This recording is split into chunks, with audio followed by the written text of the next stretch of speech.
There we go. Welcome, everyone, to Armbar, the Valley's only home for pro wrestling talk here in the Rio Grande Valley and even a little bit of MMA talk. I'm your host, Jay the WrestlePedia, alongside Tony the Machine and Mike the Biz. I'm right here, guys. You can't see me. There you go. Now I see you. You can't see Tony's face on this side either. We kind of have a new setup to this week, guys. Tony was nice enough to clean out one of his spare bedrooms over here at his house. Kudos to him. You can see all this background stuff over here, and let me just kind of raise it up there. There you go. I'm interested in the ceiling what you put up. Yeah, let's look at the ceiling. Trish Stratus on the ceiling, right? But the ceiling's been stratified. Very much so, right? Can't get enough of satisfaction. But you can see that he, has a vast collection of wrestling figures, magazines, and just trinkets that go back many, many years. Let me get back on Tony and Jay over here, and we'll get the show started. This is Armbar, the Armbar podcast, and we are live. Here we go, Tony and Jay. We are live. Armbar Universe. Friday night Armbar. We knew you'd come.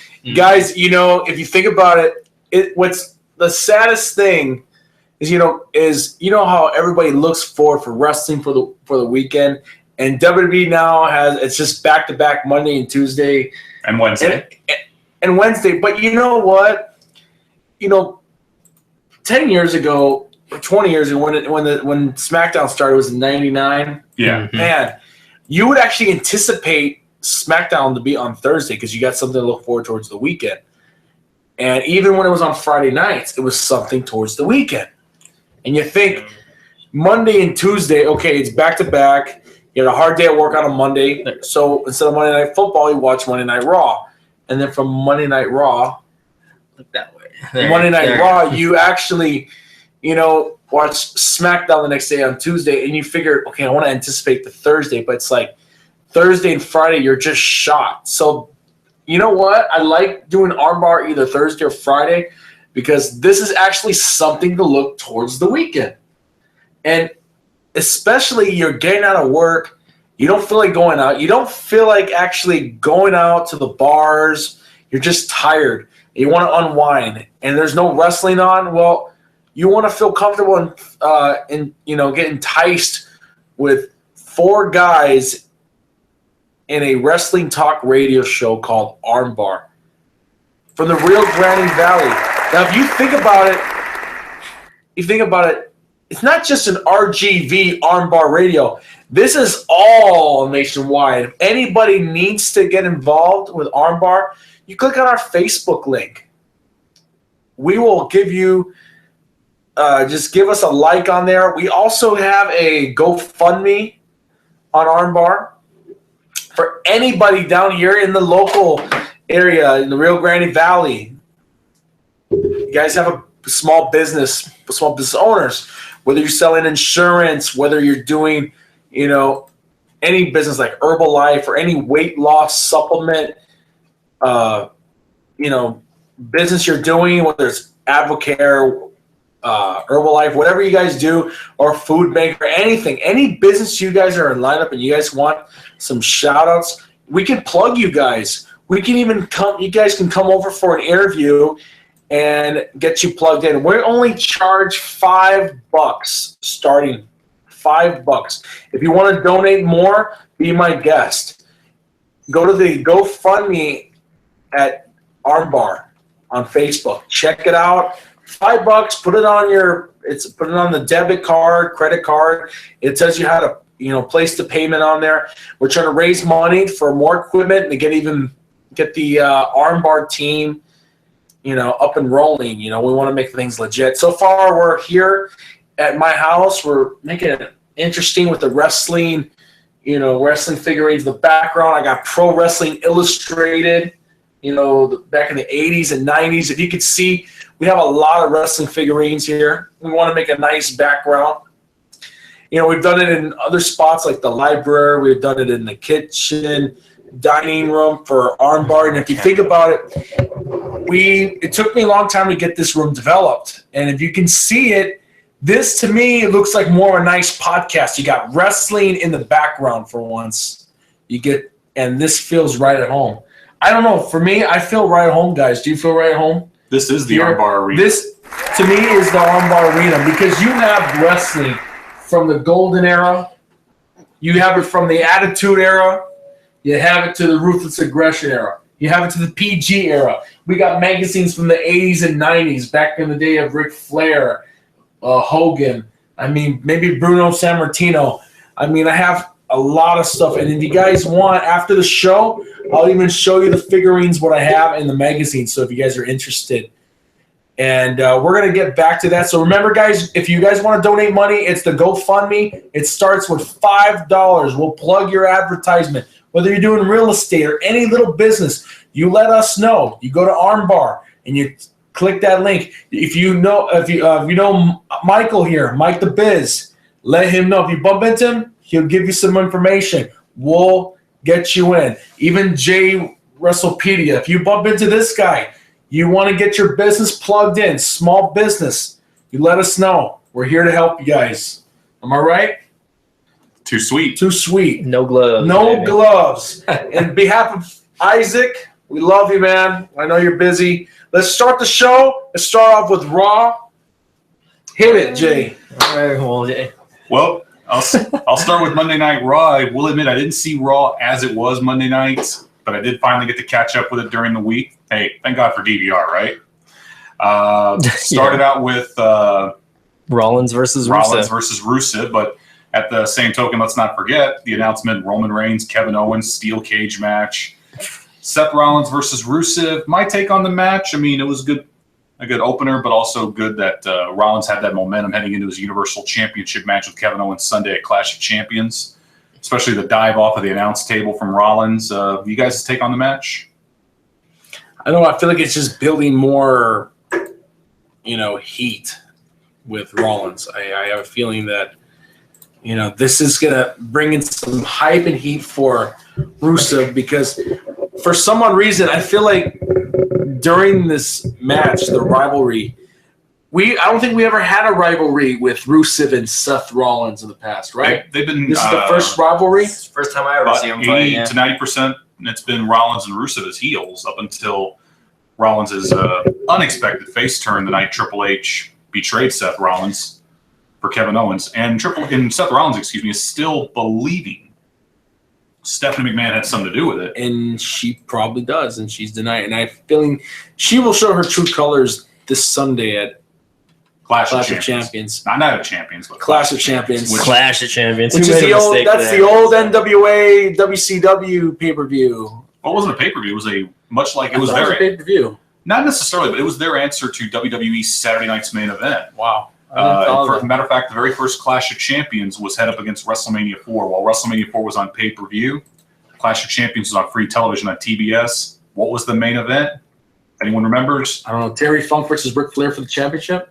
Not that one. It was the Nature Boy Ric Flair and Sting. Oh, okay. The match that made Sting a star for the NWA World Heavyweight title match that was voted the match of the year by the Wrestling Observer in '88. But Ric Flair and Terry Funk did face off in the I Quit match at Clash of Champions over a year later, which was known as the New York Knockout, which was the subtitle for that Clash of Champions, and was given a very rare 5-star rating by the Wrestling Observer. But nonetheless, though, Clash of Champions, will we see any 5-star matches? We'll find out Sunday. I mean, you guys know me about how I always talk about the star ratings from the Wrestling Observer. Mike and I, we've always had our arguments about what match deserved its rating that it got. The Rusev and Rollins match, they had a lot of chemistry if you think about it. I mean, there was a lot of heat involved in the beginning of the match. Yeah. And, I like the finish. When he was taking out Rusev and he was jumping out of the entrance area. Yeah. I mean, we haven't seen that in a long time. We haven't seen the announce table in that area in a very long time. I think that was the time when Kane chokeslammed Eric Bischoff through a couple tables. Yeah. But I like the whole setup and the fact that now there's some heat going on. And if you notice, I feel like slowly, I don't know, Rollins is might collate with Roman Reigns, but I don't know. It just sometimes I feel like I have a hunch something might happen, and they might tag team together. I have no idea, but I could just sense it, and And then you had the what was the next match after that? Let's see. I have the recap here. It was Braun Strowman versus Sin Cara in an anticipated. I wouldn't even call it a rematch. I don't know what that is. That was an incredible running power slam. But I mean, I saw what do you some think of about it, that? but wasn't exactly oh my god, I must see this match. You blinked and the match was over. Yeah, you blinked and the match was over. Went to the kitchen to go get a sandwich. Match was finished. Well, the thing about that is, okay, I don't know why they're putting Braun Strowman against all these little mosquitoes. Basically, I mean, Braun Strowman is almost a 500-pound monster. He's a 400-pound, almost 7 feet tall, monster. And I don't know why they're putting him up against guys like what was the other guy's name? James Ellsworth. James Ellsworth, yes, and he, guys that weigh less than me. I weigh a good 140. He probably weighs less than that. He looks thinner than me. For crying out loud. I think it's to build him up because they're doing a lot more enhancement matches, not just with Braun, but with Bo Dallas and with Nia Jax, but now they're starting to move Nia out of that into her feud with Alicia Fox. What's the point of these enhancement matches, though? Okay, if you're to build talent. You're trying to build the talent, and they should already be built. They're wrestling at the highest level of competition that they should. They're on the main roster, for crying out loud. Yeah. They're on the main show. My question to you is, why do they need to build Nia Jax? Why do they need to build guys like Braun Strowman? It's been done for years. I mean, back in the 80s and 90s. That's how wrestling. That's how actually wrestling is. I never called them enhancement matches. I called them glorified sparring partners. I don't know what I mean. I just consider them still squash matches, to be honest with you. I mean, it's frustrating. Jobbers have a tendency to do that because jobbers, what their intention is to make the wrestler more dominant. Because when you see a new wrestler and you have a jobber, they want that new wrestler to stand out. Yeah, he's big and strong. He's got a lot of technique. So they build him as maybe undefeated for a while, and then that's when they start the clash with a nice rivalry. With Nia Jax, she's barely going against Alicia Fox. I really don't see that as a big deal. I don't see really competition. It's in the kickoff for Clash of Champions, but I think the best competition he's ever dealt with was Asuka and Bayley. Yeah. And we want some Bayley. And she didn't really go for some ice cream with Bayley. Anyway, we are proud supporters of Bayley here on Armbar. Yeah. But going back, sound effects. Going back to the match. It was Braun Strowman versus Sin Cara. Yeah. That was a throwaway match. They're just building him up. And I don't know. It's like he needs someone that's heavy duty. I mean, there's a lot of great talent out there. I don't know. Do you think they'll eventually make it to where he eventually faces a Roman Reigns or a Seth Rollins or someone that's going to get there has to be. I could see him versus Cesaro or something, or Brock Lesnar. Brock Lesnar and him would. Yeah, but they tried. We've seen that. It didn't work out in Royal Rumble, but we can see him against Big Show. Yeah. Or Mark Henry. Big Show, they left off a while back. Big Show and him. I don't know what happened after that. They need to build it up a little bit more. Big Show's retired probably. And hey, Mark Henry just celebrated his 20-year anniversary with WWE. Did you watch the night he debuted in WWE at Mind Games when he wrestled Jerry Lawler? I did not. Is that a pay-per-view, Mind Games? Yeah, back then pay-per-view for us in the 90s was like. Yeah. It was the creme de la creme because it was 60. It was, $30, $40 that we have? And we were messing around with the sound effects here. Maybe 20, 25, which back then was like chump change, but now it's like. Actually, yeah, back then $25 was probably still a lot of money for a pay-per-view. It was. In the 90s, yeah. But can you cue the sound effect? If I was to have asked my dad and my mom, hey, can we order this pay-per-view? That's exactly the reaction I got. Well, until later on in life when I got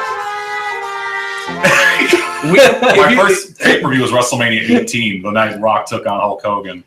The only thing I hated is when you're really poor and you can afford pay-per-views, you would watch it on some odd channel where it's real fuzzy. You could try to see a little glimpse of the show. Yeah. But you would just hear what's going on. All you're doing is hurting your eyes, basically. Yeah. But now it's like we got the WWE Network. Now I only order pay-per-views for Ring of Honor and Impact Wrestling, which we'll talk more about that. That's next week, as a matter of fact. So if you got the money for those events, All-Star Extravaganza presented by Ring of Honor, September 30th, October 2nd, Bound for Glory. Those are going to be 2 great events. Call your cable or local operator. Now, I sound like Jim Ross in the 80s when he was like, call your local cable operator or satellite company to order this pay-per-view. As I used to hear that a lot in a lot of call Spectrum, yeah. NWA Worldwide Wrestling or World Championship Wrestling shows. To promote Starrcade for the Great American Bash. So what's the next match? That's how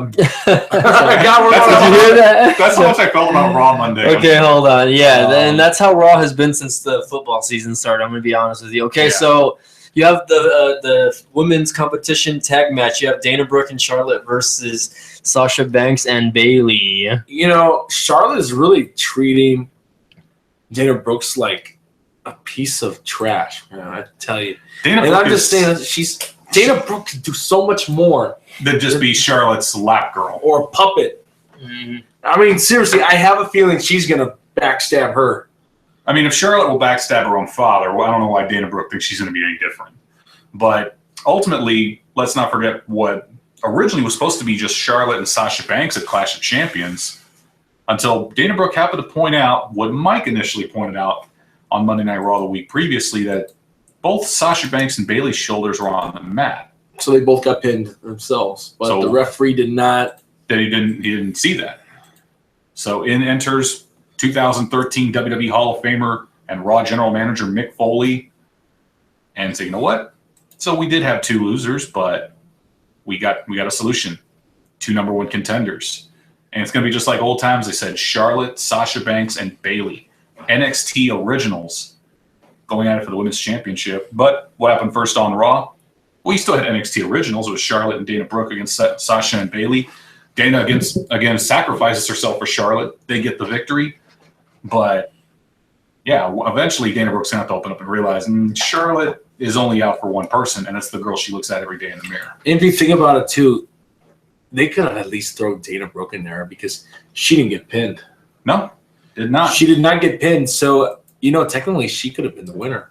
Those 2 eliminated both themselves. Yeah, and you're correct about that. And if you think I feel like this is a slow build-up for some reason. Like she's taking a lot of abuse from Charlotte. Now, it takes me back to the Ruthless Aggression era when Batista had to deal with Triple H and Ric Flair. And then, during the draft, Batista was like this with SmackDown. Raw, he says, I'm facing you for the championship. Yeah. But Batista wasn't abused as much as Triple H. Triple H was trying to coerce Batista into challenging JBL for the WWE Championship, but that didn't work out.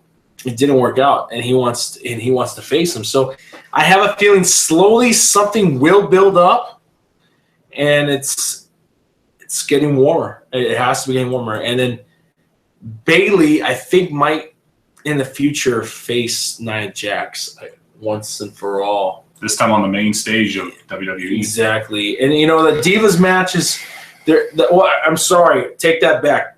The women's matches. You should be booed for that. Yeah. The women's matches, they're getting really exciting. Sometimes, back in the day when it was bra and panties matches, pillow fights, all that stuff. We would get so intrigued. Us guys, of course, we're guys. Yeah. We get so excited for that. But you know what? Sasha makes that a point. They felt like they were being treated like eye candy as opposed to exactly. And I'm trying to keep it as clean as possible because they're people too. Women can do a great job just as men. Yeah. In the squared circle. So if you think, it's devaluating themselves, doing the bra and panties. Okay, that's the past. Okay, yeah, we loved in the Attitude Era. These women do a great job. They can throw a show, and you got to give it to them. Yeah. I mean, you can give them a round of applause, Mike. I mean, throw that clap, man. I tell you, for the women that hit the way, like Mae Young and Moolah, the fabulous Moolah. Sable, China, God rest her soul. I mean, I want them to actually keep the women's division strong, and it's getting exciting. But next match, what do we have going on right now for the next match? Another throwaway match. Another throwaway match. What is the throwaway Someone match? wanted to talk about Believe. Bo Dallas. Bo And Dallas. it's change of attitude of sorts is Bo Dallas. He's trying to act like, what is he like? Did he watch the movie The Sixth Sense the day before? And he says, this Sixth Sense movie. I think I want to start doing that persona. Like he's acting like he's schizophrenic in this. Only he can believe. I don't like it. Do you think ever since that TMZ public intoxication kind of haunted him a little bit? Probably. It may have, but the like I said, his voice tone has changed and everything. That's why I'd asked the question: do you think it'll eventually lead to him being paired with Bray Wyatt, his real life brother? And perhaps, I mean, the Wyatt family. Let's face it, it's done. But Bray Wyatt and Bo Dallas, why not have them together? The brother combination, Split combination.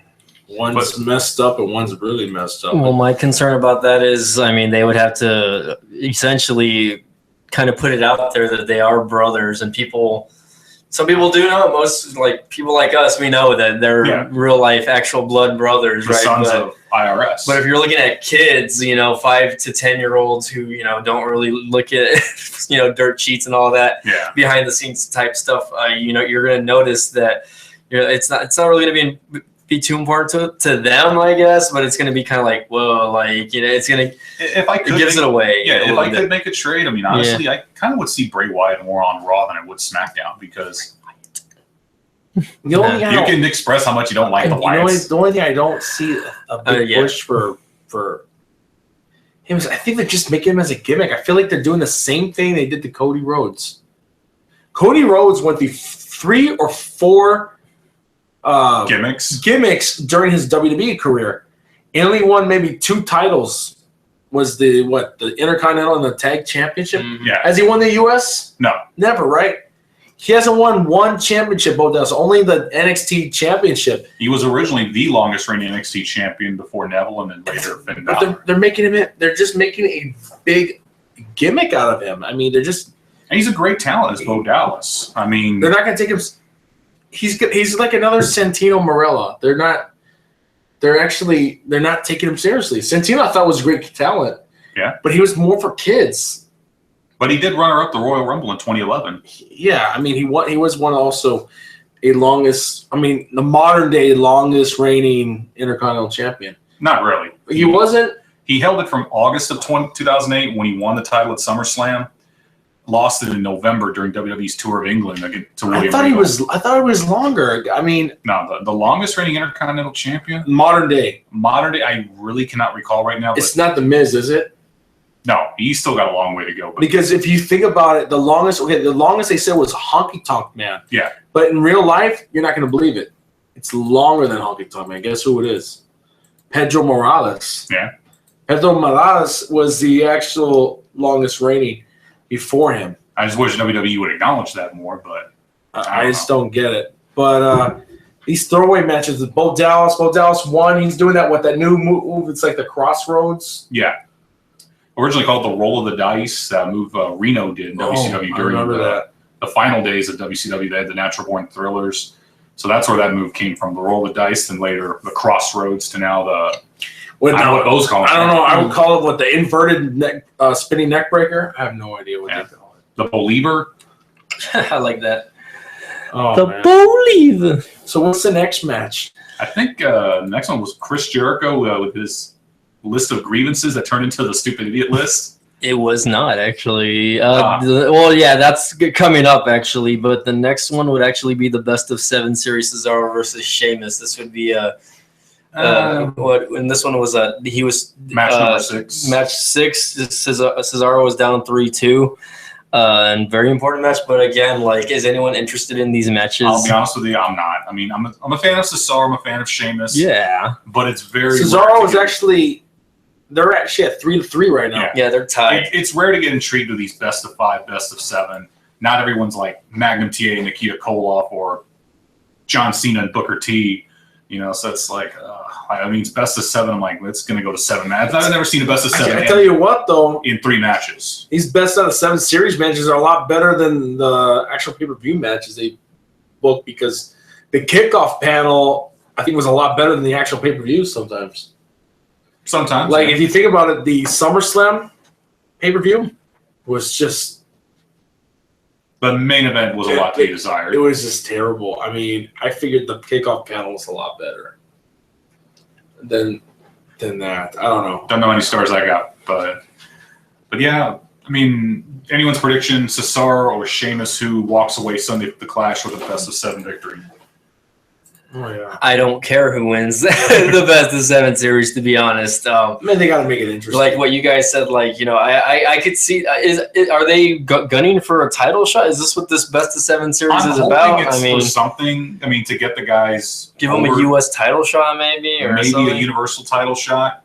I mean, I would just hope that at the end it's not for nothing. Yeah, because that's going to be like, wow, you know, maybe Cesaro should have gone to SmackDown.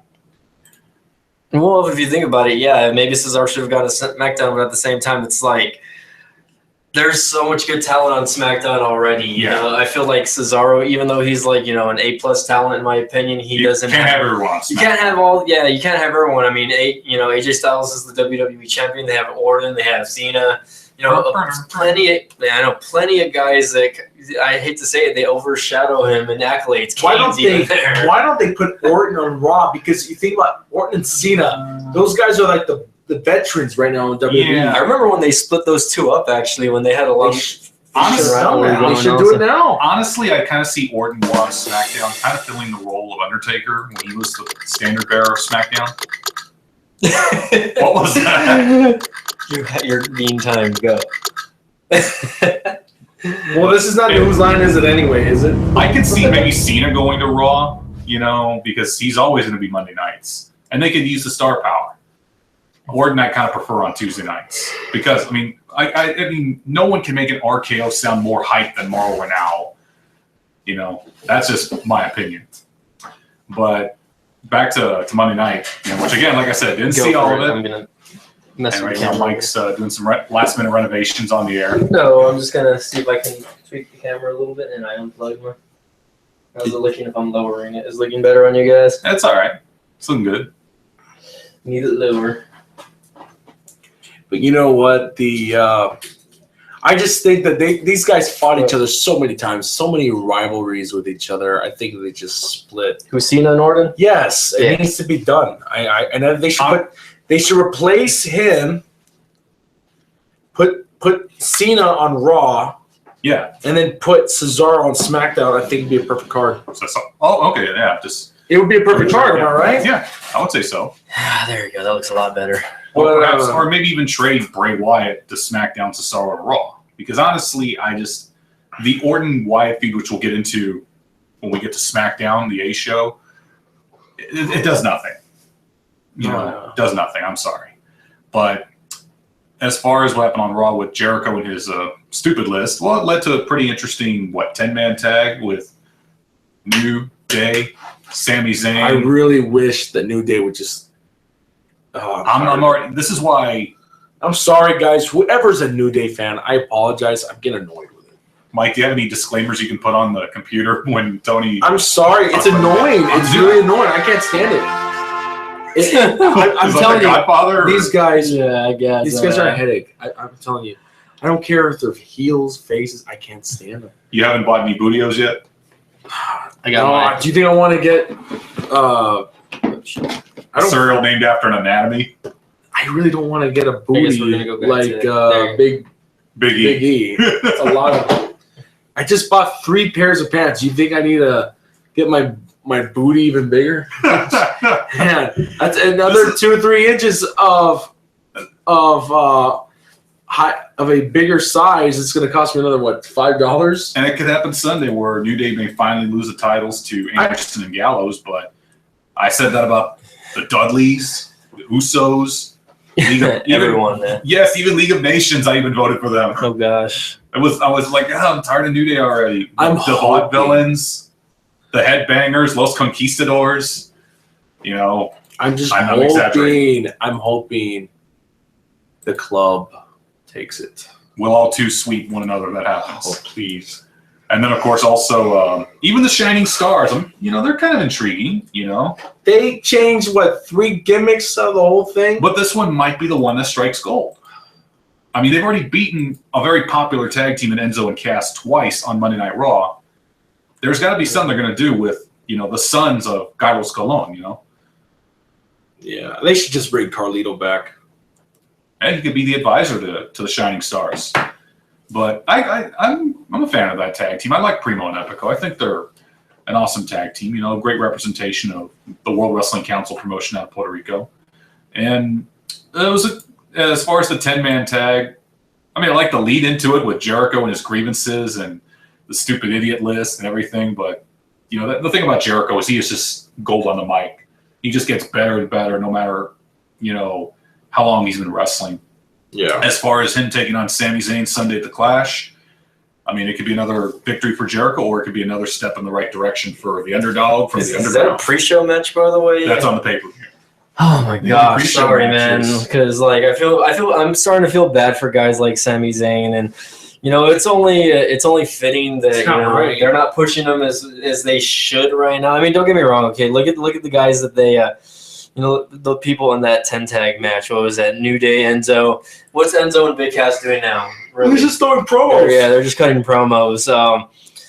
Colin Cassidy has the push that I know that Vince will eventually give him. Yeah. They may inamicably split up Big Cass and Enzo. I think they will. I really wish that they should push Sami Zayn for the U.S. Championship.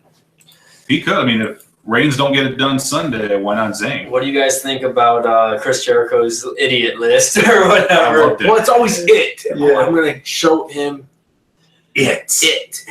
What you weren't on camera. I know. That's all right, though. You want to do that again? Yes. All right, hold on. Let's do it again. Here you go. 1, 2, 3. It's you stupid idiot. How many times have we wanted to call somebody that in our respective fields of work, or even in general? Yep.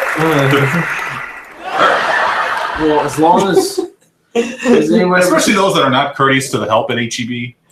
Yeah, let's not talk about HEB right now, okay? I know. But still, I like shopping more at HEB than I do at Walmart. Don't get me wrong. Don't get me wrong. You know what? And for Walmart not selling those action figures to my buddy Armand, that is not right. In the words of the brother of Primo, that's not cool. You know what? I got to give it to the customers for HEB. Because you know what? If it weren't for the customers at HEB, I wouldn't have this. I wouldn't have all this. If only you were on the top rope of inside wrestling. I wouldn't have all this. So you know what? Thank you, HEB customers. I love you guys. I'm a proud HEB customer. And you know what? HEB, to me, HEB is number 1. And you know what? HEB can rock on any day. And whether it's the Chinese kitchen on Ware Road, even the deli on Trent, or even North 10th and Fern, keep rocking. Hey, North 10th and Fern, you know what? I've been going there for years. It's a pretty good store. I used to go there. Every time I go to that store, it's like going back in time, like in the early 90s and late 80s, when you're a kid. It just takes me back to my childhood every time I go there. I used to get so excited. Just go check out the little lobster tanks in the seafood department and go check out the frozen food. My dad was a big bagel connoisseur. He loved bagels. He would buy the frozen bagels. I used to get excited. Oh my God, Dad's got bagels, and he would also get so excited with it was just a great store in Fern. I loved it, and I like where I work too. And if anybody guys want to know where I work in the kitchen. I'm sure you know me as the chef over there and the cooking connection. And tell me some love if you see him. Yeah, you give me some love. I work all day. Tomorrow I'm going in at 9 to 5 on Saturday. It's gonna be my brother's birthday. And Blair, if you're watching, I love you. Happy birthday, happy 26th. You got a surprise coming home. Still, baby. And I love you guys, HEB customers. You know what? You guys make us happy every day. So I thank you for shopping at HEB, Because if it weren't for you guys, we wouldn't have HEB. Exactly. Yeah. Here, everything's better. Here, everything is better. Right here at HEB. Yes. Anyway, we are having fun here on a Friday night. I wish Isaac was here. I know he has some family he's visiting. Don't have a lot of viewers, by the way, but that's okay. I'm like, we don't really have any live viewers right now. That's okay. Someone's gonna watch this eventually. Isaac, we love you, man. Corey from Shout Michigan, out to you, Isaac. Isaac's probably like, man, you guys are getting off topic here. Well, hey, you know what? What's wrong with you guys? You're not here, Isaac. It's all good. But you know what? John the Rocker. We're having fun. All right, It's Friday night. What's the next match? So that goes into the fatal four-way. Mick Foley introduces the cruiserweights, and he kind of messes up his lines a little bit, right? That's okay, though. I don't It mind happens that. to the best. Yeah, I mean, You Mick should have Foley, seen him talking smack. Dean Ambrose kind he of. don't even care, though. He messed up on the interview. He kind of like broke kayfabe with him and Renee. Oh, God. He said something like he made it almost to the public like, "Yeah, I'm dating her." Wow. He said to he slipped. I need to go watch that. He slipped, by the way. If you watch Talking Smack, Yeah. you'll notice a clip. He messed up totally. Well, I guess it's probably not as bad since it's a WWE Network exclusive and it's not airing on like the USA Network. But anyway, Yeah.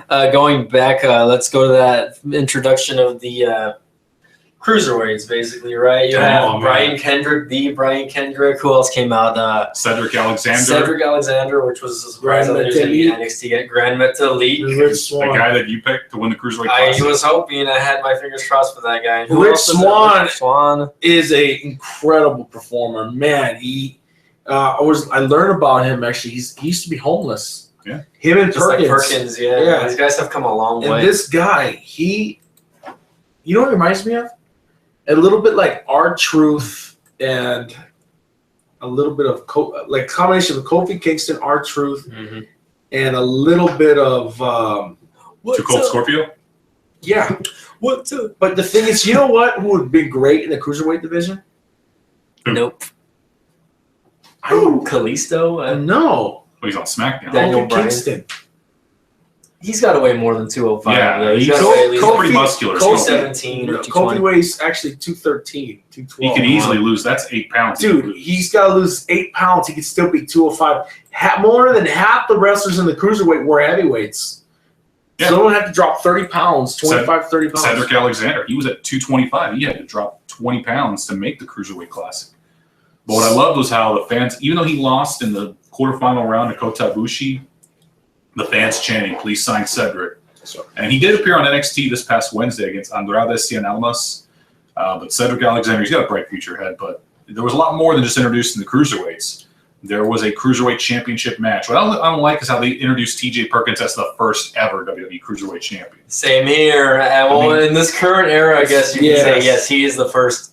Because it's been years. Who was the actual first Cruiserweight? I forgot. For WWE, it was Tajiri because he was the final WCW Cruiserweight Champion in the WWE-owned WCW before it converted to the WWE Cruiserweight Championship. Yeah. I'm just glad that, hey, we have a Cruiserweight Champion we can be proud of as opposed to what we had as the last Cruiserweight Champion, Hornswoggle.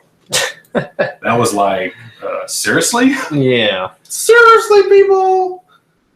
But TJ Perkins is going to be taking on the winner of the not the tournament, but the Fatal 4-Way match, which I enjoyed, which I'm glad to see Brian Kendrick getting his opportunity coming up Sunday. Brian Kendrick, man, he kind of plays a bad guy, but you kind of feel I feel like I sense he was doing some heel tactics. But man, it's every man for himself. You got to do whatever you got to do. What you got to do to win. And it kind of reminds me of if you remember the Jake Roberts story, who at 41 was looking to make a comeback and entered the King of the Ring tournament. At 41, just wanted to win one title in WWE.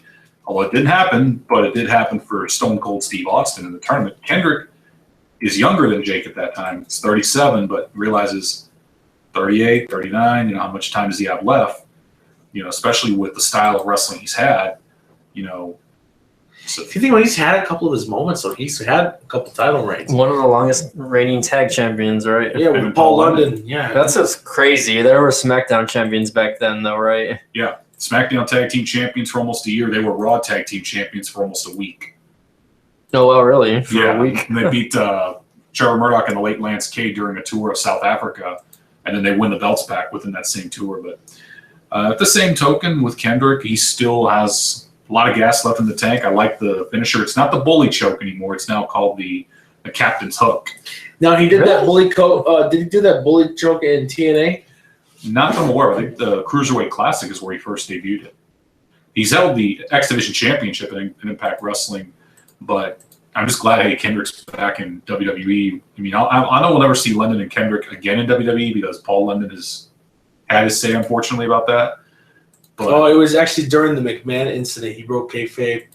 It was actually a time that it was before the Chris Benoit incident. Yeah. When McMahon was actually getting inside the limousine before it exploded. Yeah. Well, before he took off, he had a big fat smile on his face. That was kind of somewhat of a career killer for London, but I don't think London really cares. Okay, because I thought that was one of the reasons why he also got fired, because he actually kind of gave it away. I mean, it was about a year later they let him go, but, you know, we really haven't seen much out of Paul London since that time. But T.J. Perkins and Brian Kendrick, Cruiserweight Championship on the line. Come Clash of Champions, do we see a new champion? The Road to Redemption story complete for Kendrick, or a successful first title defense of a technically new championship, but a reinstated title, let's call it that, with TJP? I think TJP's going to take it. Well, if you're going to ask me, I mean, I got the list. You're pointing this way, right? Hold on, let me get the camera on me so all the fans can see this pretty face, right? It is. Okay, so if you have to ask me on who's going to win this match, I kind of agree with Tony there that Perkins is going to retain. I mean, it would look bad for him to lose the title after just like 2 weeks. I mean, Kendrick is going to kind of be that guy that, I'm going to be honest, he's going to be jobbing to most of the new younger talent. He's there to help, just like Jericho's helping build, you know, all the talent that he's been helping build the past couple of years, you know. So we'll see. I mean, if Kendrick does win, it's going to be a heel tactic. Yeah. He already showed a glimpse of heel tactic this past Monday on Raw. So we could see that happen again this Sunday at Clash of Champions. We could see him actually. Oh, what am I wearing? You're a cat, Tony. Oh, now you're a dog. Hope those are goggles he had. Anyhow, so I can see that. I can see that heel tactic going on again at Clash of Champions. Yeah. I don't know. He could probably throw him against the ring post. Yeah. If I do like a tree of woe. Or do what he did with, I think his name was Raul Mendoza, when he put King Tony over when he here. put the bottom rope in between his teeth and he kicked the rope into his mouth. Yeah, I mean, I'm sure he's going to do whatever it takes to get the job done. So it's a 50-50 shot. To me, I feel like I'm leaning towards Perkins, but if it does happen, heel. It's going to be a heel tactic. Yeah. Bottom line. But he's one of the few heels you can actually have sympathy for, especially for his road back. Yeah. And then, of course, we cap off Raw, thankfully. We cap off Raw with the main event, which was Roman Reigns and Kevin Owens, the Universal Champion. Steel cage match, another builder for Sunday for 2 title matches. One being, of course, Owens and Rollins. That was a close match. It was an okay cage match, but Yeah, it wasn't too sold on it. It was a little short in my opinion. It was Actually, like if you 10-minute see match. the after show, there was an after scene when Rollins actually gets to the cage and he actually helps Roman Reigns. he did in that match. After So I could sense tag team next week after Clash of Champions. let's first get to Clash of Champions. But now that I guess we're done with Raw, let's talk about SmackDown, the A show. I mean, yes, SmackDown. The thing I like about SmackDown's women's division is how there's so much of a variety, I feel, compared to Raw. Raw, it almost feels like it's the same women. SmackDown, you're guaranteed something different. I mean, we saw the contract signing with Becky Lynch and Alexa Bliss and how that became a little chaotic, even though Daniel Bryan did say, let's keep it civil. But when do we see a civil contract signing? It's SmackDown. It's supposed to be full of pandemonium. It's the Blue Show. It's the A Show. No, B Show's Monday nights. But you know what? It's supposed to happen. You know what, Daniel Bryan, he established that on SmackDown. And, man, Alexa Bliss brought it, man. She looked great, by the way. Yeah. Beautiful. And then, it's going to be a great SmackDown women's title matchup. And then, of course, the match to crown number 1 contenders for the tag team titles. And this is where I'm going to get swore back to Raw a little bit, back to your New Day rant a little bit, Tony. Heath Slater and Rhino will now face, well, the Usos, who defeated American Alpha at American Alpha's return match. And now it's Slater and Rhino against the Usos. This is why I'm really starting to dig SmackDown's tag team division. It's something different. Slater and Rhino breathe fresh air to the tag team division as opposed to New Day, where it's, like you said, it's just becoming very tiresome on Monday nights where Slater and Rhino are doing something different. It's like, for example, complete total opposites. It's kind of like I took a look back to one of my old buddies who saw in 79, 80 Black Sabbath and Van Halen. You had Black Sabbath, who for years were the kings of metal, the kings of rock and roll at the time, and then you see Van Halen, you see lights, color, something completely different. And with Slater and Rhino, it's almost like they're bringing something different. It's a little bit of comedy. Hey, Slater's getting a double wide. He's got that pull now, baby. And with New Day, it's become like to where it's still like, okay, yeah, you guys are. It's getting annoying. It's getting to be too repetitive to a point that like it's just. I'm getting tired of all the air humping, by the it's way. Annoying. By the W. I'm like, dude, it's catchy. To me, that was so 1999 when Val Venus was. It looked better with Val Venus doing it than Big E. Mm-hmm. And then the same jokes like booty-os. I'm like, it's the same thing. It's getting annoying. With Slater and Rhino, it's something innovative. Honestly, you got Slater as the comic relief and Rhino as the straight man. I don't mean to boo the Bootio rant. I don't mean to boo the New Day. But to me, when the New Day comes, I go straight to the restroom as a halftime break. Because he goes to go take a Bootio. I'll go and take a in the restroom. I'll even do. If I am hungry, I'm gonna go make myself a sandwich when the New Day comes to take a lunch. To take a little break. Isaac's probably watching, going, "You guys are hating New Day, man." I can't stand them, dude. I really can't stand them. Today, a guy wore a New Day shirt. I just felt like, why? Like Mick Foley, why? Why do you do this to me, man? I'm like, even the wrestling fan came to me, hey man, hey Tony, what do you think of my shirt? I'm like, oh man. I was like this. SMH is the word. But shaking my head. Like what do you guys take? What's your guys' take so far on the Usos heel turn? I don't care for it. I mean, it's been. I think it's over. It's changed. I like the change of gimmick, but the fact is, I think it's too late for them to kind of want to change that. Because if you think about it, they've been kind of the face of the WWE tag division for like the past 3-4 years. Yeah. They had a couple runs as tag champions also, so you have to give them that credit. But Jimmy and Jay, their characters they're still dry to me. I'm still looking for that, like what Heath Slater and Rhino are doing right now. Heath Slater, he's reinvented himself several different times. He had his run with the Nexus, the Core, whatever you want to call it. 1 MB, 2 MB, like 5 or 6 factions he's been in. Social Outcast, you name him, man. He's been in like several fractions, like Tony has said. He's been in another Outcast as a free agent. Exactly, he was the #1 free agent for a good couple months, right? And now you see.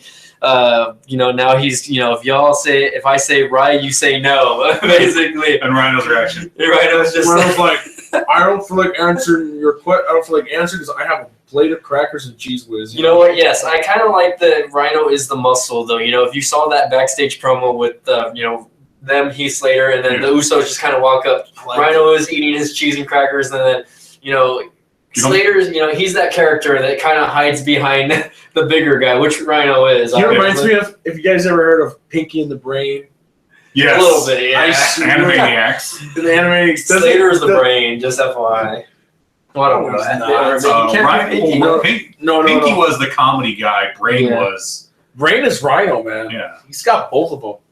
Dude, he pretty much does the whole match. He just lets Heath Slater pin the guy. Kind of like what happened at Backlash. Guys, I'll be right back.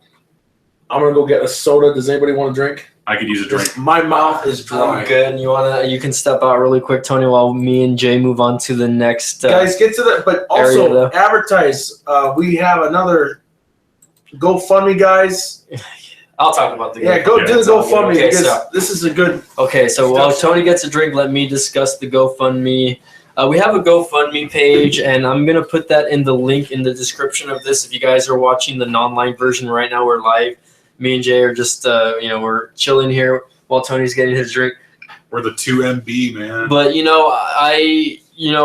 started GoFundMe because we started off, at 97.7 FM, which is a local radio station where we started the podcast. Me and Isaac, though, we've been doing this since our UTPA days. Well, Isaac's still going to school. Me, I'm already out of school, etc. We've kind of culminated the show into something different the past couple of years. After we went to the station, Tony came in, and then a little after that, Jay here, we brought him into the show as well. He brought his wrestling expertise, and we just want to make the show better for you guys.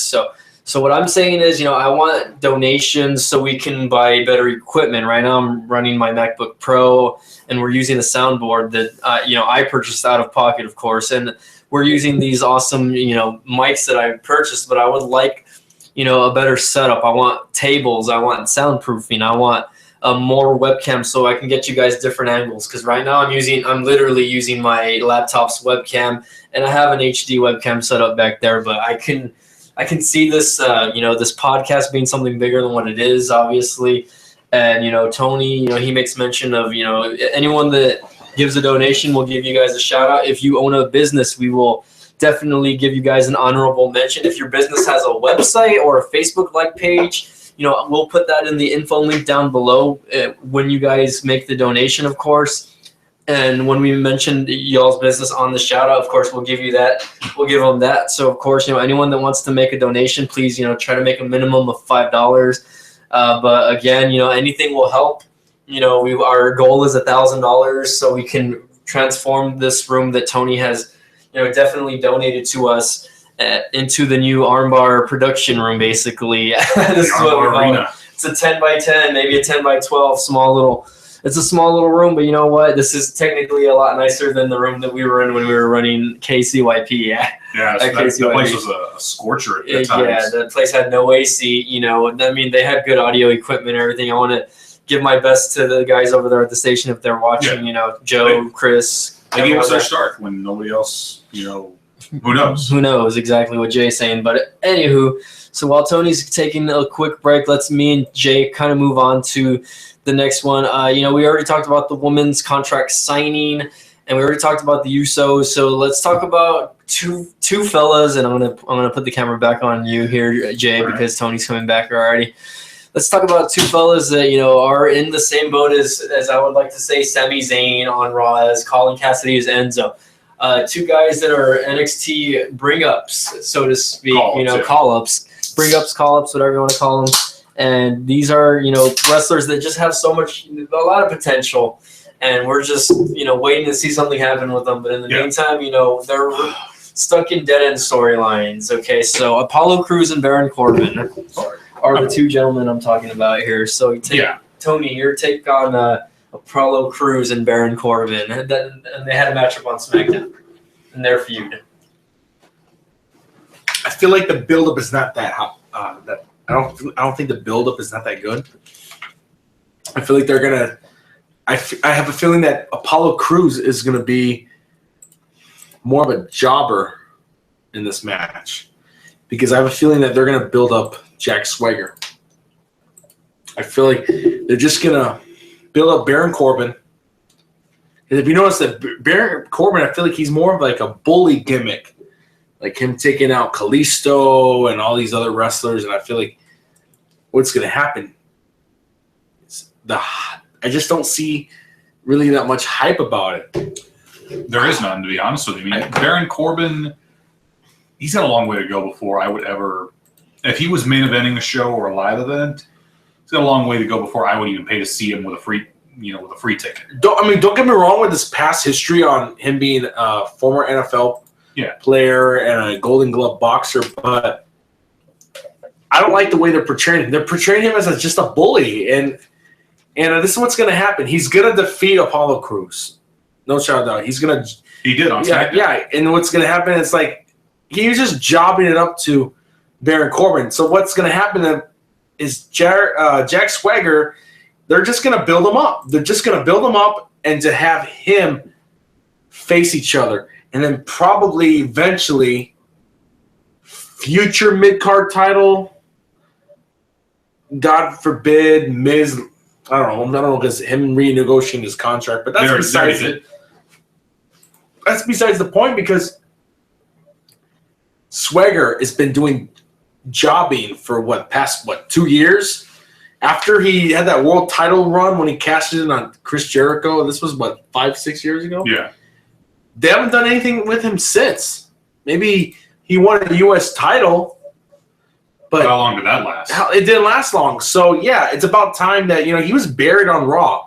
So I'd like to see – I could see a great booking with that, with him and Corbin.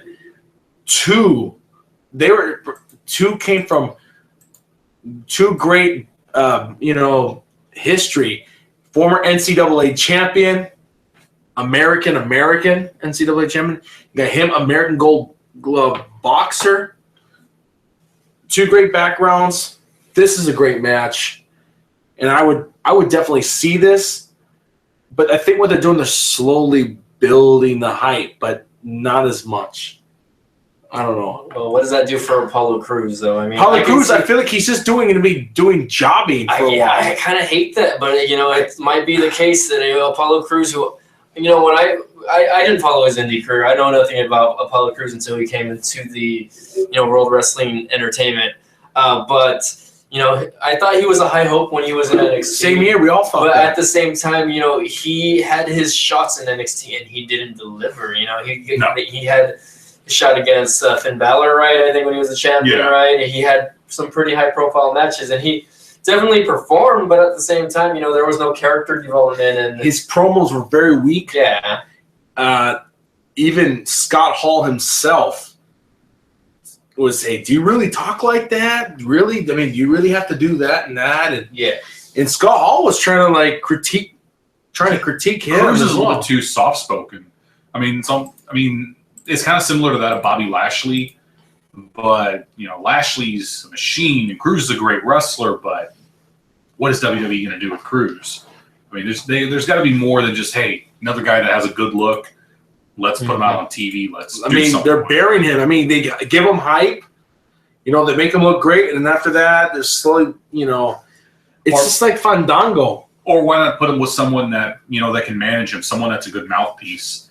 If that means turning Cruz heel, hey, let someone do the talking for him while he does. And I like the idea because if he turns heel, that can actually build some exposure for Cruz. Yeah.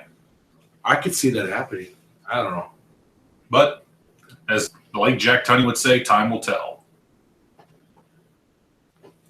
True. Okay, so next victims is what we like to call them, right? Kurt Hawkins and his promo packages. Okay, what can you guys tell me about Kurt Hawkins? Because wasn't he in the WWE? Kurt Hawkins wasn't in the WWE. He was actually one half of the tag team champions with Zack Ryder. They were called the Edge Heads. That's who Los Guerrero, Los Familia, with Edge, and it was with Chavo Guerrero and all those guys. And they had long hair at the time, and they were just, they were like the puppets of Edge. My take on it is, if you left WWE where the last thing you remembered for at the time was being a jobber or barely being featured, and yet you're making some good money on the independent scene, why come back? Where chances are you might be back where you started. I agree. I mean, he was doing good on the indie scene as Brian Myers, even also working the invasion angle that Impact Wrestling had with Global Force Wrestling, where he and Trevor Lee beat the Wolves for the World Tag Team titles, and took them to GFW before Wolves beat him to win the belts back. But it's like, what was he doing when he was last year in WWE? Well, if you think about it, maybe because they do this because they want to get some experience. They go to the indies to get more experience, build up. If you think about, Chuck Palumbo. Yeah. He went to Japan Pro Wrestling. He was getting some experience, but WWE had a tendency to bury him as well. Yeah, so he basically came back and gave him the hand-me-down Undertaker gimmick, American Badass, but... If you think about it, Yeah, I remember that. If you think about it, That's what leather jacket. that's what WWE is. Going perform yourself in the independent series and go to these alternative companies and then building you with hype and they're winning their championship belts. But when you go to WWE, it's like taking a risk. Yeah. It's a risk. It's a risky factor. It's like, because if you think about it, not to go off topic, WWE, I heard that they want Matt Hardy to go to the WWE.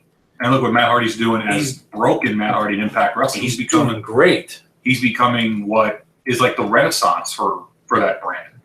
Because for a good couple of years, Impact Wrestling was not doing very well. To where live events, they were going to 5,000, 6,000 seat buildings, and only 300 or 400 people were showing up. Yeah, and now it's like people are tuning into Impact every Thursday. So what's going to happen? So if he gets the contract with WWE, what's going to happen? They're going to bury him. They're not going to give him a championship. Look what they did to the Dudleys. Exactly. Why go back? I think the next time he should go back is the day he's accepting his position in the Hall of Fame. I think this is what Matt Hart should do. He should actually do, because he doesn't want to put up talent. Yes, we know that Matt Hardy, he's in his 40s already, right? Yeah. So if I were him, I would actually say, Vince, if you want to renegotiate my contract, I will not wrestle for you until I get a WWE Championship match. I want the WWE Championship match, not a mid-card. I want to hit the WWE Championship. Well, if Matt Hardy was to come back, let's put him on the brand that he had success on, SmackDown. Who can remember his days in SmackDown from 2002 to 2003 as B1? Mattitude. The sensei of Mattitude. B1 now. He did win the big one when he was in ECW. He was a former ECW champion. Yeah. I'll give the devil his due, but let's face it, Matt Hardy, his singles run in WWE, with the exception of V1 on SmackDown, the only other highlight was what? The dead end rivalry with Kane, that stupid pregnancy angle with Lita. I think Jeff Hardy had a better career in the WWE than his own brother Matt. Yeah. He actually won three heavyweight titles with WWE. Yeah, won the world title 3 times. Matt had the ECW championship, right? Had the U.S. title after a very good rivalry with MVP.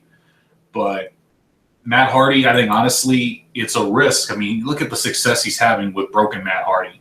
Yeah, I even asked Corey from Michigan, do you think broken Matt Hardy would work in WWE? He goes, no. It wouldn't happen because WWE. It was an emphatic no. Yeah, and the thing is, I think right now TNA owns the rights of that gimmick. I think they do, but Matt Hardy, 1, that's his name, and 2, I think from what I heard, he's got creative control over the character, so he could take the character. Fans, if you remember Monday on Raw during the Roman Reigns Kevin Owens cage match, fans weren't chanting KO, or Roman. They were chanting delete, and that's Matt Hardy's gimmick, delete from Final Deletion. So there's some feelers out there. I do like the fact what they're doing with Aaron Rex, aka Damian Sandow. I like the fact that he's finally getting used the way he wants to get used in TNA Impact, because they're telling, you're too entertaining, or you're not. It's what the fans want, and they're not. The fans wanted Damian Sandow, but WWE's like, that's not part of our plans. It's like going to a restaurant saying, I want this. Well, sorry, it's not on the menu. One person says that, that's fine. 2, but when restaurant goers are saying, hey, this is what we want, and you're not giving it to them, guess what's going to happen? They're going to stop coming to the restaurant. Exactly. Now, I'm not saying, hey, fans were turning away from WWE because they didn't get Damian Sandow in a main event spot after the Miz stunt double gimmick. But eventually, how long will it be before you stop listening to your fans and people are like, well, I don't know why I'm going to tune in if they're going to give me the same old, same old. Exactly. What's the next match, Michael? Man, are we really going off topic, or we're just? Well, we're kind of just we're over time, honestly, but it's okay. We can finish off the SmackDown recap and then we'll just close it out. Okay, so we also want to give a little ending of this background too. Okay, so let's talk about the Miz versus Dolph Ziggler. I guess Dolph Ziggler gets a rematch for the Intercontinental Championship, right? Miz's contract was renegotiated. Oh my gosh, yeah. Well, tell me about that renegotiated contract because I didn't really get into the details with the whole Daniel Bryan thing. I'm guessing Miz got what he wanted, but the fine print was that he was going to defend the Intercontinental Championship when SmackDown needed him to defend it. Miz was not happy about giving a rematch to Dolph, but Daniel was like, yeah, we'll cancel the match, but we'll also cancel the contract. And Miz, well, either go for the match or Or cancel the contract, basically. Exactly. Right? So he had to do the match. Maurice was thrown out from ringside, but somehow Miz had that pepper spray or mace or perfume and sprayed it in Dolph's face. And again, another cheap finish. Yeah.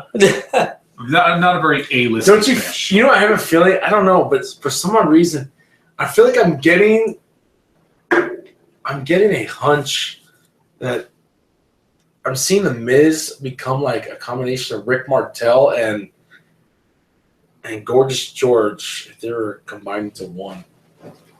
Didn't Rick Martel used to do similar stuff? Yeah, like he had that oversized bottle of perfume that he called Arrogance or cologne, where it wasn't sprayed. Well, he sprayed it in Jake Roberts' eyes during their 91 feud. So I feel like who won that match? Jake Roberts, Jake Roberts. the guy that we saw at Cena Ray this past March. Yes, sir. I love Jake Roberts, man. And it was Right right here. here in me, man. And it was right here in McAllen, Texas. That sucks, man. Okay. But yeah, they already got the idea. They already got the results for the Miz. And So the Miz wins basically from for no DQ. He was it was the ref didn't see it or whatever. I don't even know what happened there, but Eric Rowan versus Randy Orton. yeah. This match was like another Blinking, you missed it. blinking, you missed it. Orton takes the win, by the way, with an RKO out of nowhere. Yep, pretty much. Randy Orton. And then Bray Wyatt throws another promo. It's one of his biblical poems that he reveals. Run. See, this is why Bray Wyatt is kind of getting boring to me because it's the same thing with every single person that he feuds with, basically. Okay, I'm going to scare you. And the person that he's feuding with, I'm not scared. Well, and Orton, he's a pretty viable opponent, right? Yeah. Legend in the business future first ballot Hall of Famer, etc. But, when you put Bray Wyatt, who really has no, he has no, what's the word? I don't want to say he's not scary because he could be scary to some people. Xavier Woods. Xavier Woods could be the example, but Xavier Woods is also half the size of Bray Wyatt. And if you put Xavier Woods up against 3 of the Wyatt members, it's a different story, right? But now it's just Bray Wyatt on his own. Eric Rowan, who's kind of coming back from his injury or whatever. I don't know what's going on with Eric Rowan. He's just more of a jobber nowadays anyway. But Luke Harper. Should be coming back. Hopefully he goes to Raw and sticks with Braun Strowman over there. But again, it's very stealth to me right now, his promos. I mean, Bray Wyatt can talk. We know this. Bray Wyatt is a talker. The guy has a voice. He has eloquent words that come out of his mouth. He knows what to say. He knows how to kind of offend his opponents. But at the same time, you're not going to win the match. Then why do all that? Why cut the 10, 15-minute promos of you just talking with smoke in the background if you're going to lose every single time? I feel like you even lost to Kane at No Mercy. He lost to Kane. He putting over Kane. You don't need to put over guys like Kane. They really don't. Kane should be putting him over, jobbing to him, It's like maybe it's out of respect since he's a legendary figure. But the thing is, Kane and The Undertaker have beaten the Wyatts already.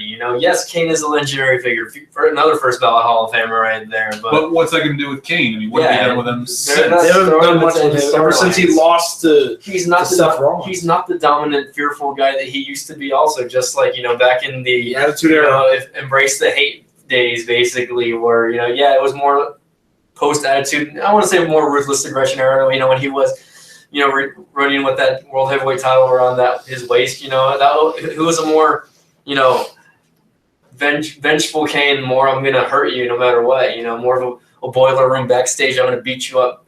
Now it's just like give me a hug, Kane. Daniel Bryan might have ruined his gimmick, by the way. But at the same time, though, I just don't see anything in the Randy Orton Bray Wyatt feud. I mean, it looks good on paper, but that feud has been delayed twice. You know, because of what they want to do. They want to give Orton a little bit of hype ever since the match with Brock Lesnar. The rematch is tomorrow at a live event in Chicago, which rematch? Is that going to be Brock Lesnar versus? What's the point of that? It's Brock Lesnar versus Randy Orton. Yeah, it's at a Raw live event. To me, makes no sense. Yeah, you're just throwing it away just for the people there. It's like, come on, you know. But that should be another pay-per-view. That should be a pay-per-view value match. I just hope it doesn't end the same way like it did at SummerSlam, which even though it was $9.99, I think Lesnar got reprimanded for that one. Yeah, but the way I look at it these days, you see one Brock Lesnar match, you've seen them all. suplex. Right. What's the next match? Cena versus Ambrose? No, actually. Well, no, that's the main event, I think, right? That was the main event. Let's go. Let's talk about a women division matchup before we get into the Cena versus Ambrose match. It was Nikki Bella versus Naomi. Actually, it was Nikki Bella and Naomi against Natalia it a tag match? And Carmella. Yeah. Really? Oh, yeah, hold on. Yes, correct. It's a tag match. Yeah, Nikki Bella, double N, Naomi versus Natalia and Carmella, which is just kind of a DQ it's an interesting matchup. Natalia had Nikki in the sharpshooter. Carmella pulls her out, beats her up, and the match ends. Okay, can I ask you guys something real quick? I'm going to put the mic on me really quick just so I want to have emphasis on this, okay? Yes. We know Raw's a 3-hour show, okay? SmackDown, since it's live now, do you feel like some of the matches are rushed a little because of the shortage of time that they have on the air? Yes. Especially like the matches like that. Okay, there were several matches that I've noticed on SmackDown that were kind of just like, hurry up, let's go because we need to get to that next that's actually what happened with the Divas match. Exactly. Because they only had, if you think about it, they finished around 8:40, 8:45. They finished around 8:45. They figured, oh my god, just do something spontaneous in this match. Just the match, do like a DQ because we need to get on to the main event. If you notice that on SmackDown they don't go overtime as much as Raw's always going to go overtime. Raw's always going overtime. 15 minutes, yeah. And I'm surprised the USA Network allows that, to be honest. Yeah. But I mean, if they're going to be doing that, why not extend? I mean, I hate to say it, but I mean, I feel like SmackDown has a lot better talent than Raw does right now. Excluding, Kevin Owens, Seth Rollins, those guys are like top tier, in my opinion.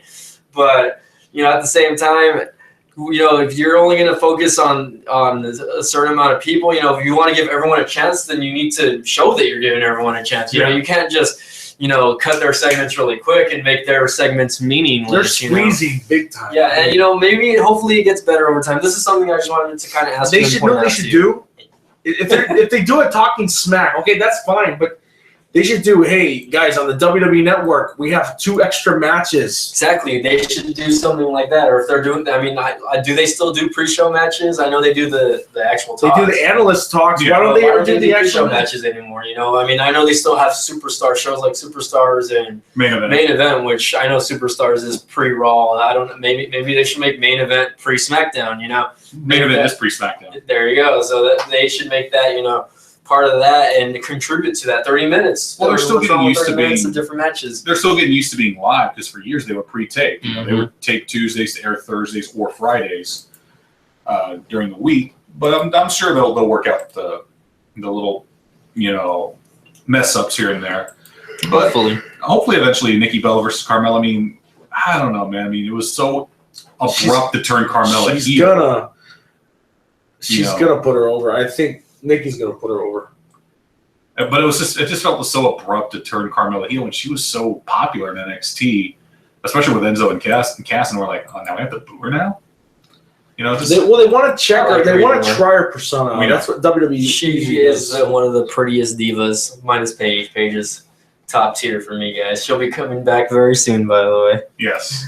You gonna go to that new restaurant in San Antonio? Bro. Paige will be there. If she's there, I'll go. La Cantanita? I don't know what it's called. Michael, glad to take a picture with Paige. Del Rio doesn't mad dog you. It's all good. You can put me in the armbar and it would be totally worth it, okay? It'd be a good cover because, hey, what's the name of our show? Armbar. If he does it to me, I'll probably do like one of those counter power bombs. All right, guys, let's close it out. Let's talk about that main event. Yes. That was actually a very big upset. John Cena sucks. People still do it. Dean Ambrose, you got to give it to him. I don't think he's a heel yet. I don't think he's going to be a heel. They're trying to push him as the heel in this kind of rivalry, but you know what? Yeah, like I think people still like him too much. I think he's more of like a neutral-based wrestler now. Yeah, right now. But the thing is, he still needs to work on his character a little bit, and of course his in-ring style. What they're trying to do, what I don't like what people are doing, I don't think what the big deal was. Okay, yes, I know the Stone Cold podcast. They keep bringing up the Stone Cold podcast with Dean Ambrose, and that's starting to like bust his chops a little bit. But nonetheless, it was still a great main event. I mean, it was the first time Cena had lost clean on television. She lost clean twice in a row to AJ Styles. But on television, not on pay-per-view. I know. But it was a good way to put Dean Ambrose over, but at the same time, though, can't wait for the main event at No Mercy. AJ Styles, Dean Ambrose. He's going to retain. But it's still going to be a great show. I'm hoping it's a good match. They have to build him as champion. I'm hoping it's like a stipulation-type match, like no DQ or no holds barred, something like that. I'm looking more forward to No Mercy, which is in a couple of weeks' time, than I am Clash of Champions Sunday night. But then again, that's just me. I'm loyal to SmackDown. Just like, hey, I'm looking forward next Sunday to Bound for Glory. And speaking of Impact Wrestling, you guys' thoughts on the signings of Cody and Brandy Rhodes? You know what? Cody's doing what he wants. Hold on, wait.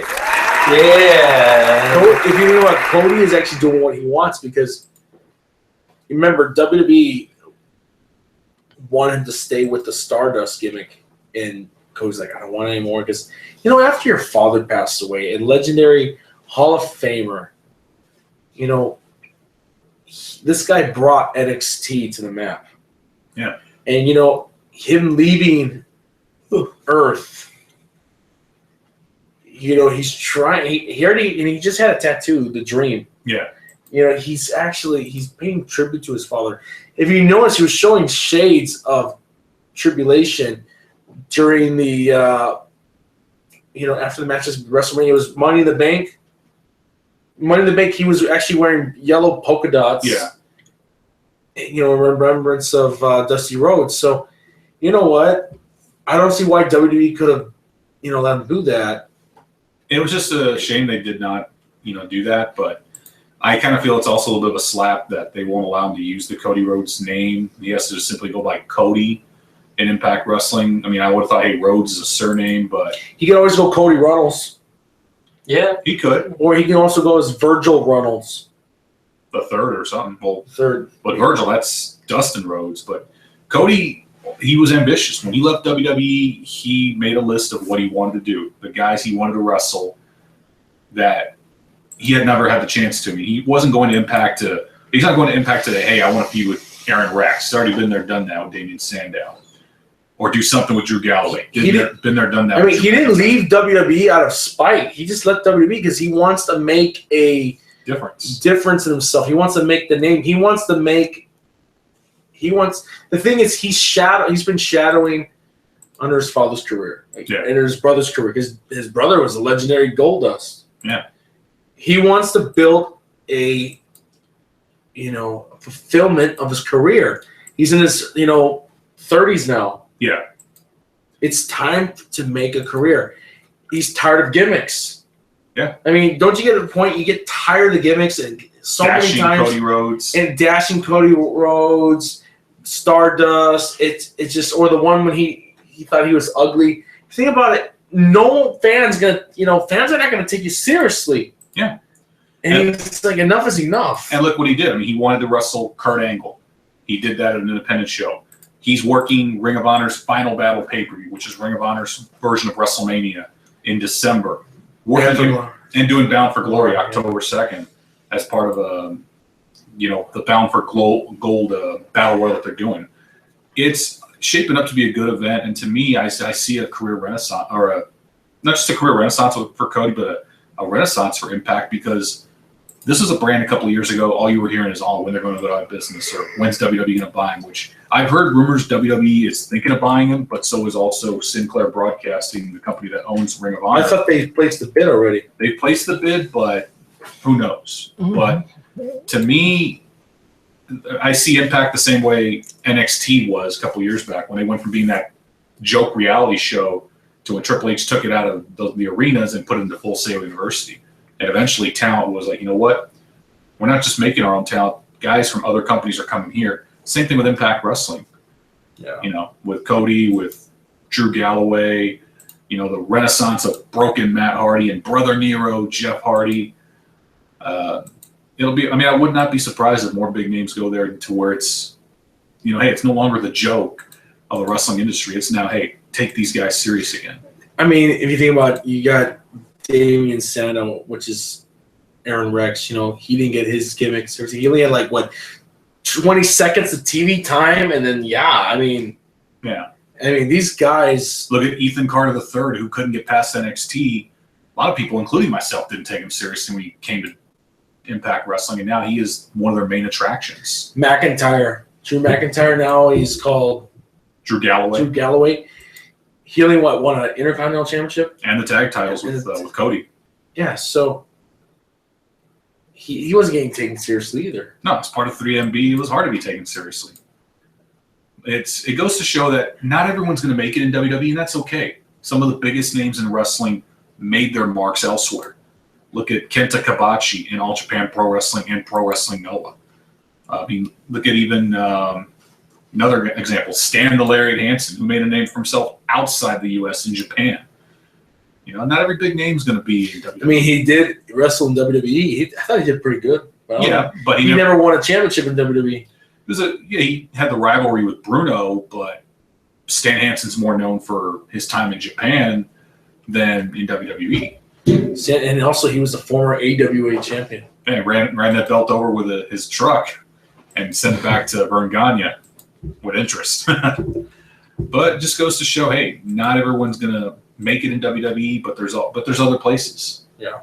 You know, there's Japan, Mexico, and there's the U.S. with Ring of Honor and Impact Wrestling. Absolutely. Do you guys have any dirt sheet with any wrestling? I saw something with Sunny. If you're looking at my Twitter, don't be looking at it. I heard she was arrested again or something like that. Oh, man. Or I saw that she was arrested again, but that's not a surprise. It's nothing new. It's like saying the sky is blue. Oh, we already knew that.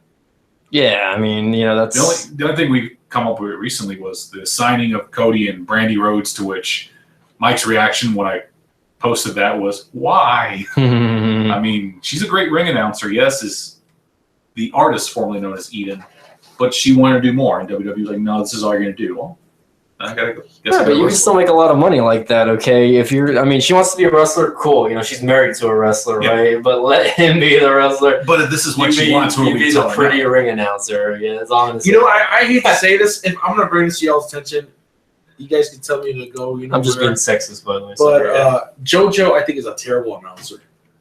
I haven't seen her in a while. I don't like the way she's on Raw. She's on Raw. Yeah, but I don't like the way she, announces. She's like, I'm surprised they gave her that push. You know? I mean, is that following contest? It's following contest. What does Liz think of JoJo? Liz thinks she's annoying.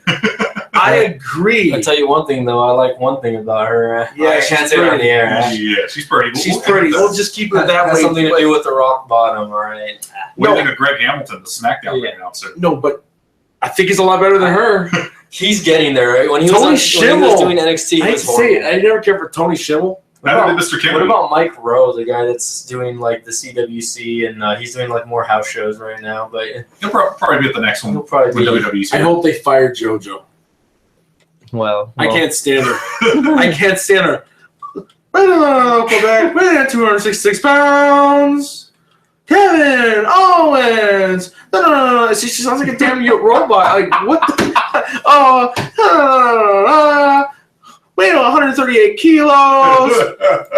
Hey, my Lana, ravishing Russian Lana. Does it make you miss Brandy Rhodes on SmackDown? Oh my goodness, please bring Lillian, man. Who's got two thumbs that met Brandy Rhodes? This guy. And you can see that on Armbar radio. Yes. And if you think about it, it gets annoying and annoying and annoying. I'm like, please bring the Fink. This contest is scheduled for one fall. Even Matt That's why he's Stryker. a Hall of Famer, okay? If you remember, Mike, Him you were there too, Tony. Matt Stryker, when he ring announced the WWE live event. He wasn't horrible. No, He did a better job. I feel like I see JoJo working at a supermarket delivering samples. Hi, would you like some ice cream? the following sample is set for. No. This following samples for schedule. JoJo, you're not in WWE anymore. You work for. If you say she's Monato, wouldn't she be working at Walmart? Huh? Wouldn't she be working at Walmart? I can see her working in like a area where they do MoneyGram Maybe like an airport or something. or airport. Flight 282 has just flown in. That plane punchers. weighs 455,000 pounds. I mean, I'm glad she's not working with the cooking connection. I can just see her do Edge. What was Edge from? He was from Toronto, Canada. Weighed at 245 pounds. The rated R superstar. You know who did a great job with that one? Tony Schimmel. I love. He's like superstar. It's like he got like a little bit of a, I feel like he copied a little bit of Brother Love with that one. Superstar, I'm just full of love. I don't know. It just. All right, fellas, we need to close it out. Man. So let's. So what does Michael have? Okay, Halloween is coming up, so look what he's got. Hold on, I gotta get myself on camera. Sorry, fellas or ladies that are watching the show. I got the something Freddy that's in Tony's room here over here. It's a Freddy Krueger glove. I can't even get it on, dude. I'm Now sorry. I got the song Dream Warriors in my head. By the way, I love that. I love Nightmare on Elm Street, man. Classic. Guys, you horror want to movie. check out my background? I got a really cool background. Am I gonna check it out? Please be courteous to the room if you ever They've seen visit. the background already. I've showed it to them. Well, let's get a little bit of detail. Tell me. Tony, I gotta go, so let's close it out. All right. Sorry. Next time I'll do like a pre-recording of it or something like that. Please But be courteous to the business. He's already out of time. Yeah, I've been here since 7. Don't forget about that. Guys, okay? you never heard of that one? You gotta watch Blood In, Blood Out. That's a really good movie. Yes. All right, got me so into it. so closing shout outs. Okay, me, I just want to give a shout out. Mom and Dad, I love you guys. Sister, brother, brother-in-law, nephews, niece, all my HEB crew over there. Chris from HEB, no gloves, baby. Who else watches the show at work? Just whoever's a wrestling fan out there that likes to. My wife, Yeah, that she's Tony. watching right now. For people that are just big wrestling fans, we also have another guy, Brian from Seafood. He loves wrestling. I don't know, each day he does like a strut when he walks. He'll walk like The Rock. He'll walk like Vince McMahon on the way over. I mean, he does a Randy Orton. He's just a big time. He works with you at HEB? He works right across from me. Brian. He's a big guy. You can't miss him. He's a big dude. I probably will see him next. I mean, I go to that He HEB is a lot. like a diehard fan of wrestling. He's always doing the Rock gimmick. He likes to do the Randy Orton when he does that pose, and then he does he'll do like a Vince McMahon walk, and I don't know. He's always doing something wrestling affiliated. He does it more than me. I try to keep it on the down low at work. Yeah. But guys, if you guys want to talk wrestling, I'm going to be working tomorrow from 9 to 5 at HEB in the Cooking Connection. Please be courteous to the cooking connection. And yes, like he said. Yes. But if you guys want to come by the kitchen, I'll be there from 9 a.m. to 5 p.m. Are you working tomorrow, Michael? I'll be there. If you want to pay him a visit too. This is Mike the Biz here. So Don't visit me. But please be courteous to I'm Mike the the hater, Biz. Yeah, And of course- don't be pushing my buttons over here. we'll talk food, wrestling, and tomorrow we'll talk wine. We're going to be serving some wine, by the way. By the way, just before we close, guys, remember, GoFundMe. If you guys have any small businesses, please, we can plug your businesses. And if you want to have an interview with us, come over to the house. We'll schedule an interview, ask you a few questions. And if you want us to plug your business, you tell us how you want to do your sales pitch for your business. We only charge $5. That is very affordable. $5. $5, I guess, it can buy you a combo at Whataburger. I don't even think they know. Nope. It's Can't not do $5 At Taco anymore. Bell. Even Little Caesars Hot and Ready Popeyes. is now over $5. Comes up to 601 tax. We are charging only $5 for donation. That is a great deal. If you want to put more, that is fine. This is the goal to bring in more equipment, more exposure to the Armbar Nation. Guys, please try to check out the GoFundMe. Put $5 or more in there. Like I said, my first night with Armbar, give Armbar some love. Please give him some love. I mean, heck, if you want to come over, he'll cook for you. We'll cook for you. Heck, whatever we can get us to cut you a great plug for your business. We'll even throw some donuts in there. Yes. And I just want to give my shout outs to my mom as well as my brother Joseph. Right here in McAllen, Texas. Oh, and by the way, happy birthday to my baby brother Blair. Happy 26. It's going to be his birthday tomorrow. And also shout out to John the Rocker. You know, you'll get to meet him eventually soon. The guy that got me into the movie Blood In, Blood Out. Just like I passed that over to you and over to Mike. We are going to have so much fun this Sunday at Clash of Champions. Heck, why not? We could probably do a Facebook Live on Sunday. You and me. Mike's at work. Man, Mike, you're going to be here in spirit. Sorry, bro. No spoilers, because we all know how much Mike hates. I close, yeah. So I'm probably not going to watch it until the following day anyway. We'll see. Please be courteous to Michael Boss Duo. I'm going to stay off Facebook. I'll tell you that much, okay? I'm going to hide Jay's feed, just FYI. Yeah, I get told by my friends, hey, post the spoil, or not the spoilers, but hey, post the results, and I kindly oblige. Yeah.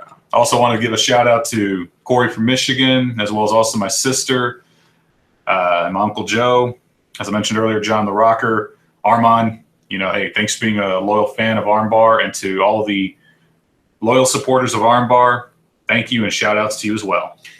This year, let's make Armbar happen, guys. This year, we're going to make it fun.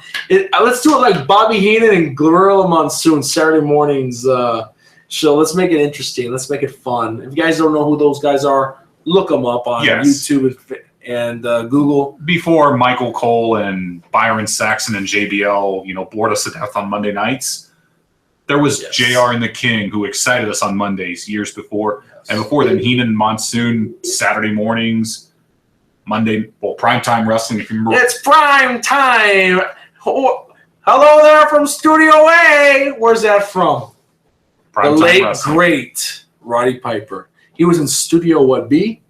I think so. Yeah. Yeah. So yes, you got to check out some of those shows because they're so funny, especially with the Christmas specials. Man, have you seen the Christmas special? It's been when years. Bobby Heenan was dressed up as Santa Claus, and Roddy Piper just beat him up to a bloody pulp. I thought that was hilarious. Anyway, you guys check it out. You guys have a great weekend. Thank you for listening to Armbar. We'll see you next week. Don't forget, hard work pays off, dreams come true, bad times don't last, but bad guys do. We got 2 words for you, no gloves. No gloves. See you next week. See you next week, all right.